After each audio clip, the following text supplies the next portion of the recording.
So Zelensky made another visit to the White House today, currently. So Trump was over the weekend meeting with Putin in Alaska, trying to end the Ukraine war. And then here comes Zelensky. And watch Zelensky, because he's not wearing his usual stupid T-shirt. And Trump notices. Watch this. The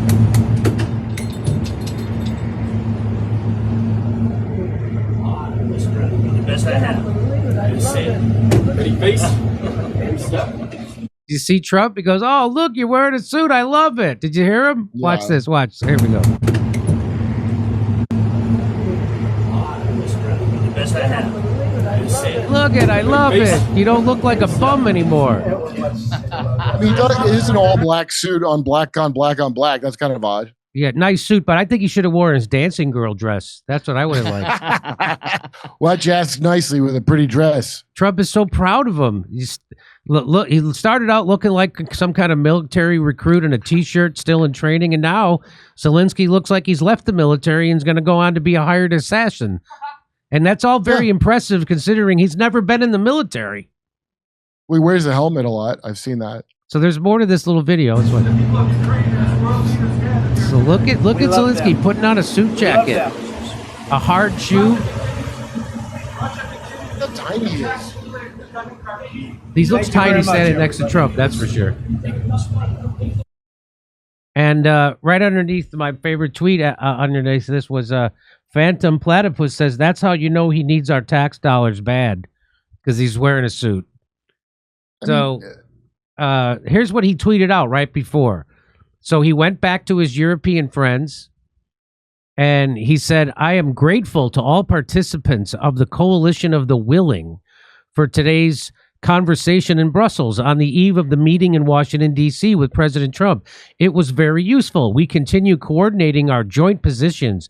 There is clear support for Ukraine's independence and sovereignty. Everyone agrees that borders must not be changed by force. Everyone supports that key issues must be resolved with Ukraine's participation in a trilateral format, Ukraine, the U.S., and Russia's chief. This is a historic decision that the United States is ready to take part in. Security guarantees for Ukraine. Security guarantees as a result of our joint work must really be very practical, delivering protection on land, in the air, and at sea, and must be developed with Europe's participation. Of course, we also discussed how to stop the killings as soon as possible. We are working out a common vision of what a peace agreement should be. Really fair, swift, and effective. Thank you. So well, he's really turned it around, huh? And yeah. He's really so then he goes, "I've already arrived at Washington. Tomorrow I am meeting with President Trump. Tomorrow we are also speaking with European leaders. I am grateful to the President of the United States for the invitation. We all share a strong desire to end this war quickly and reliably, and peace must be lasting, not like it was years ago, when Ukraine was forced to give up Crimea and part with our east, part of Donbass, as Putin simply used it as a springboard for a new attack. Or when Ukraine was given so-called security guarantees in 1994, but they didn't work. Of course, Crimea should not have been given up then, just as Ukrainians did not give up Kiev, Odessa, or Kharkiv after 2022. Ukrainians are fighting for their land and for their independence. Now our soldiers have successes in Donbass and Sumy regions. I am confident that we will defend Ukraine, effectively guarantee security, and that our people will always be grateful to President Trump, everyone in America, and every partner and ally for their support and invaluable assistance. Russia must end this war, which itself started. And I hope that our joint strength with America, with our European friends, will force Russia into a real peace." So he's just nuts. So that sounds like those are like Coke tweets. That sounds like someone's on Coke and they don't want to stop to make a new paragraph or a new, and so that's what it seems like. And he definitely puts the blow back into blow-by-blow action. I'll tell you that. So at the bottom, he says, I'm grateful for the 18th sanctions package. We need to prepare the 19th sanction package so Russia sees that we are serious. Oh my God. So the first 18 didn't work. But let's do another one. I bet you that one will scare Russia into ending the war. I'd rather listen to Bibi talk. No he has kidding. nice cartoon drawings. It's real easy to understand. Look at that. I'm sure he does a couple of lines while kind of masturbating, looks in his Coke mirror, telling himself that at this time it's going to be different for him because he's special, and the world goes away for a few pathetic moments. That's wow. Oh God, what a. So I can't believe he's still around. I can't believe he's still around either, but I believe he's not going to be around long. Here's Lord Bebo tweeted out something interesting I want to read to people. He said, so this is what happened. Trump scolded Zelensky and wanted to force him into a peace a while ago. You remember that, their last meeting at the White House. Yeah. Zelensky ran to Europe, so Macron and Starmer pushed back, also getting help from the neocons in the USA. Trump then, understanding the situation, gave the Europeans their war, what they wanted, and used it as leverage for trade negotiations. But USA secretly held talks with Russia during that time, and the Europeans were entertained by Kellogg, which is Trump's envoy to Ukraine, and Lindsey Graham. When the peace talks went to a final stage, the Alaska summit happened. This shocked the Europeans. They had no idea, and it happened too quickly and far for them to interfere.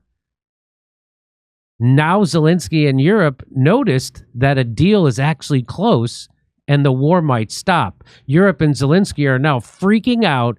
They are now thinking how to push back on Trump. Zelensky ran again to assemble the European warmonger crew, and they wanted to travel to Washington together.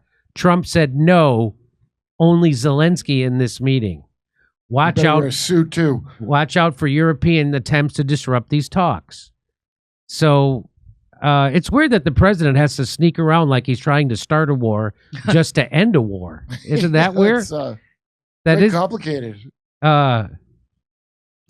So look, just keep this in mind. We supplied him with weapons. Who's that? That's Gaddafi. Then we killed him. Mm-hmm. We supplied him with weapons, and then we killed him. Osama bin Laden. There's our good friend. We supplied him with weapons, and we killed him. That's why am I blanking on the Iraq? Saddam Hussein, president in the history of Iraq. Yeah, and now there's Zelensky to be continued. Oh. I thought way back when I was like, oh, they're going to assassinate him because he's getting a big, and then it just kept going on, and now I don't even have faith that they're going to kill him. I mean, come on. I don't wish death on Zelensky, even though Ukraine put me on a kill list. And it would be funny if Zelensky went before I did. Hoisted by your own petard. So he first goes to Europe, as that first tweet showed, and they make all these stupid pronouncements like we can't give up any land. It's over. You're giving up land. So they make those pronouncements, I think, because they don't want the war to end. I think that's why. Yeah, obviously. Zelensky. If we could just weaken Russia forever, the 19th, the 19th sanctions package, and we'll slowly just kill them all and just throw 60-year-old men at the problem until Russia is breaks up and they really want Putin out of there. It's not even about Russia now as much as like Putin can't be right. Yeah. So, and they have a hard on for him for a long time, and they know if they get another, or they feel like this, they just get another guy in there, they could manipulate Russia however they want, but Putin is the guy in the way of that. So we'll see how these talks end up. It looks like Europe. It looks like Europe doesn't want them. Doesn't look like Zelensky wants a peace deal because he's making ridiculous demands. He wants another sanctions package, a 19th sanctions package. Like that's going to do anything. But the big news, I think, is that Zelensky finally wore a suit because he realizes he's in trouble. The last time it didn't go well at the White House for him. It didn't go well afterwards. The war is lost. They've lost the war. So this idea that they can not lose the war is crazy. It's over. I'm waiting for MS Now to cover this. We can't wait for MS Now to cover it. And just like we said, when this war broke out in 2023, is that when it broke out? No, was it 2022? Yeah. When the war broke out in February of 2022, we said right then that this war is going to end the way Putin wants it to end. That you guys are idiots for allowing this war to happen. They provoked this war. They poked the bear. They've been ramping up for this war since 2014, really, when they overthrew the democratically elected government of Ukraine because the president wanted to be friendly with Russia and not the European Union. And so then the CIA moved in and we overthrew him. And then they get a puppet installed, and then they start bombing the Donbass and ramping it up. And so anyway, this was always a mistake on Zelensky's part, but now I think Zelensky's in like one of those Benjamin Netanyahu pickles where if the war is over, it's over for him too. Yeah. He's already suspended elections. He wouldn't get reelected again. And I wonder if tell me he wasn't popular in the 60 to 80 demographic with his allowing them to fight how they want. So yeah, the age of the Ukrainian soldier is precipitously raised. I think it's up to like 60 years old now, right, Kurt? They're finally allowing 60-year-olds to join, which means they are forcing 60-year-olds to join the military. So there it is. That so I think what you need to know about this story is Zelensky's so desperate he wore a suit. That's how desperate he is. He wore a suit.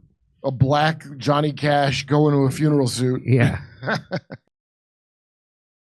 Hey, I don't know if you can tell, but I'm getting older. Yes. And I'm even starting to lose my hair, which you probably can't tell because I'm wearing pants. But the point is, we have a new thing to help you aging. It's introducing Qualia Senolytic, the first of its kind formula designed to help your body naturally eliminate senescent cells. This is a big deal. They've been working on this forever. Senolytics are a science field revolutionizing human aging. A big culprit behind that middle-aged feeling can be senescent cells, also known as zombie cells that linger in your body after their useful function, wasting your energy and resources. The accumulation of zombie cells can lead to less energy, slower workout recovery, joint discomfort, and basically just feeling old.